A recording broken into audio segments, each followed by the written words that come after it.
வணக்கம் மக்களே, welcome to FDFS with Mohi. இன்றைக்கி வந்து 3 தமிழ் திரைப்படங்கள் ரிலீஸ் ஆயிருக்கு. ஒன்று வந்து மணங்கான், இன்னொன்று வந்து கேம் சேஞ்சர், இன்னொன்று வந்து மெட்ராஸ்காரன். ஆக்சுவலி கேம் சேஞ்சர் வந்து ஒரு பேன் இந்தியன் படம். ஸோ கேம் சேஞ்சர் மற்றும் மெட்ராஸ்காரன் படத்தினுடைய ரிவ்யூ நம்ம சேனலில் விட்டுருக்கோம். ஸோ மறக்காமல் செக் பண்ணுவாங்க. அடுத்ததாக பாலா அவர்களுடைய இயக்கத்தில் அண்ட் அருண் விஜய் அவருடைய நடிப்பில் ரிலீஸ் ஆகிருக்க வணங்கான் படத்தினுடைய ரிவ்யூ தான் பார்க்க போகிறோம். இந்த படத்தை மேலும் லீட் பண்ணியிருக்காங்க ரோஷினி அவர்கள் அண்ட் ரிதா ஃபாத்திமா அவர்கள் அண்ட் சமுத்திரகனி மிஷ்கன் அவர்கள் நடிச்சிருக்காங்க. அண்ட் இந்த படம் வந்து பாலா அவர்களுடைய கம்பேக் அமையுமா இல்லையான்றதை டீட்டெயிலாக ரிவ்யூவில் பார்ப்போம். அது மட்டும் இல்லாமல் இந்த படம் கொஞ்சம் டிலேயாக தான் இன்றைக்கி ரிலீஸ் ஆகிடுச்சு டியூ டு கேடிஎம் இஷ்யூஸ்னால. ஸோ 9 மணிக்கு ரிலீஸ் ஆக வேண்டிய படம் 11 மணிக்கு மேலே தான் ரிலீஸே ஆகிடுச்சு. ஸோ இந்த படத்தினுடைய டீட்டெயில் ரிவ்யூக்கு போகிறதுக்கு முன்னாடி இந்த ரிவ்யூ உங்களுக்கு பிடிச்சிருந்தா மறக்காமல் லைக் பண்ணுங்கள், கமெண்ட் பண்ணுங்கள், ஷேர் பண்ணுங்கள், சேனலை சப்ஸ்கிரைப் பண்ண மறந்துடாதீங்க மக்களே. ஸோ சப்ஸ்கிரைப் பண்ணுங்கள், சப்போர்ட் பண்ணுங்கள். வாங்க நம்ம ரிவ்யூக்கு போகலாம். வணங்கான் இந்த படத்தினுடைய ஒரு சிம்பிளான லைன் என்ன அப்படின்னா, கன்னியாகுமரியில் வசிக்கிறாரு அருண் விஜய் மற்றும் அவருடைய தங்கை. இவங்க 2 பேரும் வந்து பார்த்திங்கன்னா சுனாமியில் வந்து ஏற்பட்ட ப்ராப்ளத்துலேருந்து தனியாக வந்தவங்க. ஸோ அவங்க 2 பேரும் தான் அவங்க உலகமே. ஸோ அவங்க 2 பேர்த்துக்கு ஒன்று மண்ணா விட்டு கொடுக்காம எல்லோரும் ஒன்றா இருப்பாங்க. அதேமாதிரி அங்கே சுற்றி இருக்கிறவங்க எல்லாருமே இந்த டூரிஸ்ட் பிளேஸ்ன்றனால எல்லாருமே அவங்களுக்கு வந்து பழக்கப்பட்ட ஆளுங்க. ஸோ இவர் வந்து டூரிஸ்ட்லாம் ஹெல்ப் பண்ணுற ஒரு ஆளாக வராரு அருண் விஜய் அவர்கள்.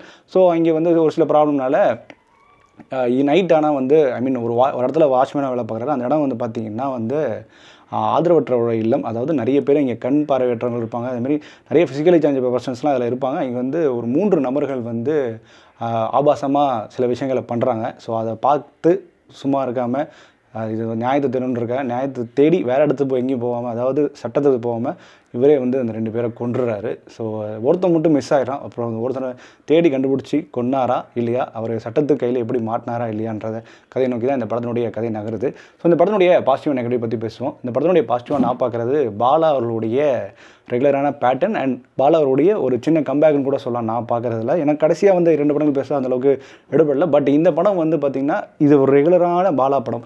இதுவே நல்லதும் இருக்குது, இதுவே வந்து இதுவே பாசிட்டிவாகவும் இது, இதுவே நெகட்டிவாகவும் இது. ஸோ பாசிட்டிவ் வைஸாக சொல்லணுன்னா ரெகுலரான பாலா பேட்டர்ன் பிடிச்ச எல்லாருக்குமே இந்த படம் கண்டிப்பாக பிடிக்கிறதுக்கான நிறைய சான்ஸ் இருக்குது. எஸ்பெஷலி பாலாவுடைய படம் பொறுத்த வரைக்கும் ஃபர்ஸ்ட் ஆஃப் ரொம்ப என்கேஜிங்காக, எஸ்பெஷலி ஹியூமரஸ் பேஸ் பண்ண எல்லா காமெடிஸும் நல்லாவே ஒர்க் அவுட் ஆகிருக்கு. அதுவே இந்த படத்தினுடைய ப்ளஸ்ஸாக நான் பார்க்குறேன். ஃபர்ஸ்ட் ஆஃப் ஃபுல்லாகவே நல்ல எல்லா செக்மெண்ட்லேயும், அதாவது போலீஸ் ஸ்டேஷனில் வர காமெடியாக இருக்கட்டும், மாதிரி டூரிஸ்ட் கைடை வச்சு பண்ணுற காமெடியாக இருக்கட்டும், கடவுளை வச்சு யூஸ் பண்ணி பொதுவாக வந்து பார்த்திங்கன்னா பாலா படத்தில் வந்து எல்லா கடலும் வம்பு இழுத்து சண்டை போட்டு அடிச்சு அனுப்பா போல், அதே மாதிரி தான் இந்த படத்தில் எல்லா கடலும் போட்டு ஒரு ரவுண்ட் அடிச்சிருப்பா போல். அதே மாதிரி அதுவாக இருக்கட்டும், வக்கீல் பண்ணுற காமெடியாக இருக்கட்டும், ஸோ அருண் விஜய் பண்ணுற காமெடியாக இருக்கட்டும், ஹீரோயினுக்கு இந்த படத்தில் காமெடி சீக்வன்ஸ் ரொம்ப நிறையா இருக்குது. அவங்க ரொம்ப அழகாக யூட்டிலைஸ் பண்ணியிருக்காங்க. ஸோ ஹியூமரஸாக இந்த படம் ஃபஸ்ட் ஆஃப் நல்லா ஒர்க் அவுட் இருக்குது. செகண்ட் ஆஃப் ஃபுல்லாகவே எமோஷனலாக ஒர்க் அவுட் இருக்குது. அப்படியே நேர் ஆப்போசிட் எமோஷனல் ப்ளஸ் ஒரு சில இடங்களில் லேக் இருக்க தான் செய்யுது. ஸோ அந்த லேக்னஸ் வந்து பார்த்திங்கன்னா ஸ்டோரி வந்து ரொம்ப சிம்பிள். ஸோ அந்த சிம்பிளான ஸ்டோரியில் எனக்கு வந்து பெரிய இன்வெஸ்டிகேஷன் ஸ்டோரி அப்படிலாம் நீங்கள் எதிர்பார்த்து போக முடியாது. ஏன்னா பாலா படத்தில் அந்த மாதிரி இன்வெஸ்டிகேஷன் அந்த மாதிரி பேஸ் பண்ண படங்கள்லாம் இருக்காது. பொதுவாக பாலாவோட பேட்டர்னா ஃபஸ்ட் ஆஃபில் ஜாலியாக என்கேஜ்மெண்ட் இருக்கும். அந்த ஃபஸ்ட் ஆஃப் வந்து சம்டைம்ஸ் வந்து செகண்ட் ஹாஃப்லையும் கொஞ்சம் தூரத்துக்கு நீடிக்கும். டுவோர்ட்ஸ் கிளைமேக்ஸ், அதாவது லிட்டரலி 30 to 40 மினிட்ஸ்க்கு தான் அந்த படத்தினுடைய சீரியஸ்னஸ் கொண்டு போகும். அதே மாதிரி தான் இந்த படமும் அந்த மாதிரி தான் போகுது. ஸோ இதில் மட்டும் என்ன விஷயம்னா, ஒரு இன்ட்ரோல் பிளாக் கிட்டே அந்த விஷயங்கள் அரங்கேடுது. ஸோ அதுக்கப்புறம் ஃபுல்லாகவே இந்த இன்வெஸ்டிகேஷன், அது மாதிரி வந்து கோர்ட் சீக்வன்ஸு, அதே மாதிரி அருண் விஜய் வந்து டார்ச்சர் பண்ணுறது, அருண் விஜய் வந்து உண்மையை சொல்லாமல் அவர் வந்து இருக்கிறது, அந்த சீக்வன்ஸ்லேயே அப்படியே ஒரு 1 hour கிட்ட மேலே போயிடுது அந்த சீக்வன்ஸு. ஒரு சில இடங்களில் லேக் அடிக்க தான் செய்யுது.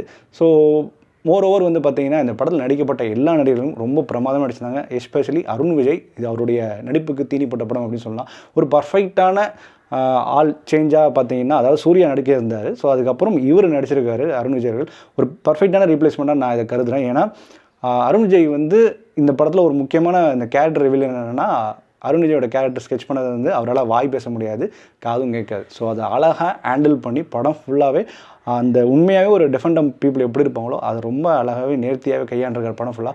டுவோர்ட்ஸ் கிளைமேக்ஸ் அவர் கொடுக்குற எமோஷன்ஸ், அவர் வந்து முக்கியமான ஒரு சுச்சுவேஷனில் ஒரு முக்கியமான ஆள் தவறி போகிறனால ஏற்படுற ப்ராப்ளத்தில் வந்து அவரோட ரியாக்ஷன்ஸாக இருக்கட்டும், அதுமாதிரி அவங்க கொல்லணும் அப்படின்ற அந்த வெறியாக இருக்கட்டும், அதுமாதிரி ஃபஸ்ட் ஆஃபில் அவருக்கு சாதாரண அல்ட்ரா நான் அப்படின்ற மாதிரியான லுக்காக இருக்கட்டும், எல்லா இடத்துலையும் அவர் வந்து ஸ்கோர் பண்ணுறாரு. முக்கியமாக படத்தையே நல்லாவே தாங்கி பிடிக்கிறாரு தான் சொல்லணும். இதுக்கு ஈக்குவலாக வந்து பார்த்திங்கன்னா ரோஷினி, இந்த படத்தினுடைய ஹீரோயின் வந்து ரொம்ப அழகாகவே நேர்த்தியாகவே பண்ணியிருக்காங்க. எப்போவுமே பாலா படத்தில் இருக்கிற ஹீரோயின் ஹீரோயின் அதாவது லூசுத்தனமாக பண்ணால் மட்டும்தான் பாலா படத்தில் ஹீரோயின் லூசுத்தனமாக பண்ணால் மட்டும்தான் பார்க்க முடியும். மற்ற எந்த படத்துலையும் வந்து ஹீரோயின் லூசுத்தனமாக பார்த்தா நம்ம வந்து கிரிஞ்சு இல்லை லூசு பொண்ணு அப்படின்னு தான் சொல்லிவிட்டோம். பட் இதில் வந்து ரொம்ப சூப்பராக நடிச்சிருந்தாங்க அவங்களோட சைட்லேருந்து. அதுமாதிரி அவங்களோட காமெடி சீக்வன்ஸ் எல்லாமே ஒர்க் அவுட் ஆயிருக்கு. செகண்ட் ஹாஃப்லாம் என்னன்னா இன்னும் கொஞ்சம் வேறு மாதிரி யூட்டிலைஸ் பண்ணிக்கலாம். ஃபுல்லாகவே அவங்க அழுக்காட்சிக்கே யோசிக்க வச்சுட்டாங்க. அதுமாதிரி ரீதா ஃபாத்திமா அப்படின்ற ஒரு பொண்ணு வந்து அருண் விஜயோட தங்கச்சியாக நடிச்சிருக்காங்க. அவங்களோட நடிப்பும் சரி இந்த படத்துக்கு ரொம்பவே நல்லா ஒர்க் அவுட் ஆகிடுது. அவங்க 2 பேரோட பிரதர் சிஸ்டர் பாண்டிங்கும் நல்லாவே ஒர்க் அவுட் ஆகிது படம் ஃபுல்லாகவே. ஸோ அதுவும் வேல்யூபுளாக இருந்தது. அதுமாதிரி மிஸ்கினாக இருக்கட்டும் இல்லை சமுத்திரக்கனியாக இருக்கட்டும் இவங்க 2 பேரும் சரி கொடுக்கப்பட்ட வேலையை நல்லா பண்ணியிருக்காங்க.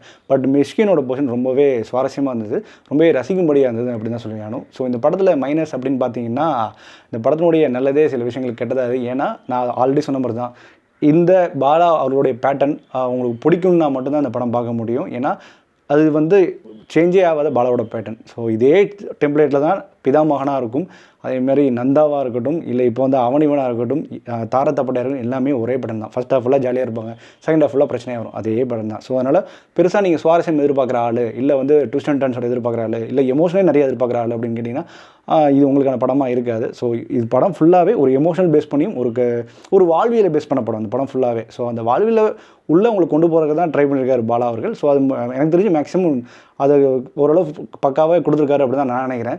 அது வந்து எடுத்துக்க முடியாத ஆளுக்கு வேணால் இந்த படம் பிடிக்காத தவிர்த்து மற்ற எல்லாருக்கும் பிடிக்கிறதுக்கான சான்ஸ் இந்த படத்தில் இருக்க தான் செய்யுது. எஸ்பெஷலி ஏன் பொங்கல் எதுக்கு நான் வந்து இந்த மாதிரி எமோஷனல் பார்க்கணுமா அப்படின்னு நினைக்கிறவங்களுக்கு இந்த படம் செட் ஆகாது நான் கருதுகிறேன். அண்ட் மோர் ஓவர் வந்து பார்த்திங்கன்னா நான் ஆல்ரெடி சொன்ன மாதிரி தாங்க. ஸோ இந்த ஸ்க்ரீன் பிளேயும் சரி இன்னும் செகண்ட் ஹாஃபில் நிறைய சுவாரஸ்யமான விஷயங்களை கொஞ்சம் ஆட் பண்ணியிருக்கலாமோ அப்படின்னு தோணுது. அதுமாதிரி சில வீக்கான வில்லன்கள்னு சொல்ல முடியாது, அந்த கேரக்டர்ஸ் அது வந்து கொஞ்சம் வீக்காகவே எழுதப்பட்டிருக்கு, இன்னும் கொஞ்சம் வேறு மாதிரியான எழுதப்பட்டிருக்கலாம். அதே மாதிரி வந்து பார்த்திங்கன்னா நான் ஆல்ரெடி சொன்ன மாதிரி தான் இந்த பேட்டர்னே வந்து ஒரு மாதிரி கன்ஃபியூஸான ஒரு பேட்டர்ன் தான் இது பாலாவோட பேட்டர்ன். இது பார்த்ததே பார்க்குற மாதிரி இருக்கிற ஒரு ஃபீல் எனக்கு கொடுக்க தான் செய்யுது சம்டைம்ஸு. பட் எனக்கு பொறுத்த வரைக்கும் பழைய பாலாவை பார்த்த மாதிரி எனக்கு கொஞ்சம் ஃபீல் கொடுக்குறதுனால எனக்கு இந்த படம் பர்சனலாக பிடிச்சிது. எஸ்பெஷலி கம்பேரிட்டிவ் வந்து பார்த்திங்கன்னா இன்றைக்கி ரிலீஸ் ஆன கேம் சேஞ்சர் மற்றும் மெட்ராஸ் கம்பேர் பண்ணும்போது இந்த படம் தாராளமாக பார்க்கலாம். அந்த மாதிரி தான் எனக்கு ஒர்த்தாக இருந்தது. ஸோ மொத்தத்தில் இந்த படத்தை பார்க்கலாமா வேணாமா இல்லை கண்டிப்பாக பார்த்தே தீரணுமா அப்படின்னு கேட்டிங்கன்னா என்னை பொறுத்த வரைக்கும் இது ஒரு ஒன் டைம் வாட்சபிள். ஸோ இது வந்து ஒன்றும் இல்லை, ஒரு ஒன் டைம் வாட்சபிளான படம். ஸோ இந்த படத்துக்கு நம்ம கொடுக்கக்கூடிய ரேட்டிங் என்ன அப்படின்னா 5/3. ஓகே மக்களே, இந்த ரிவ்யூ முடிச்சா நம்பர் இந்த ரிவ்யூ பிடிச்சா மறக்காமல் லைக் பண்ணுங்கள், கமெண்ட் பண்ணுங்கள், ஷேர் பண்ணுங்கள், சேனலை சப்ஸ்கிரைப் பண்ண மறந்துடுங்க. Stay with me FDFS with Mogi. அப்புறம் மதகஜராஜா படத்தோட ரிவ்யூ சண்டே வந்து சேரும், அதையும் டோன்ட் மிஸ் டு வாட்ச்.